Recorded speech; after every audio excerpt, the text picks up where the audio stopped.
ఏపీలో ఏం జరుగుతుందంటే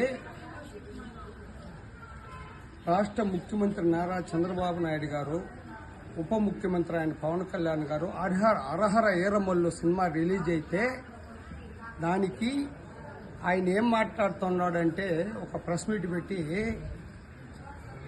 ఒక టికెట్ 600 300 మన ప్రభుత్వం వచ్చింది కాబట్టి నేను పెంచుకుంటా ఉన్నాను. అయ్యా, నీ ప్రభుత్వం వచ్చింది నీ సినిమా టికెట్లు పెంచుకోవడానికి కాదు. రైతులు మామిడికాయలు 2.5 రూపాయలు 3 రూపాయలకి రైతులు మామిడికాయ కేజీని అమ్ముకుంటా ఉంటే నీ సినిమా టికెట్ మాత్రం 600 300 రూపాయలకి తీసుకొని పేద ప్రజలు చాలా ఇబ్బందులు పడుతున్నారు. పేదవాళ్ళ కోసమే నేను వచ్చాను, ప్రశ్నించడానికే నేను వచ్చానని నువ్వు చెప్పుకుంటా పవన్ కళ్యాణ్ గారు. ఇది అన్నీ చూస్తే ప్రశ్నించడానికి వచ్చినట్టు అనిపించలేదు. నువ్వుగా అభివృద్ధి అవ్వాలి, నువ్వు పేద ప్రజలు ఏమైపోయినా పర్వాలేదు ఈ రాష్ట్రంలో అని చెప్పే విధానం పైన నువ్వు నడుచుకుంటా ఉన్నావు అనిపిస్తుంది.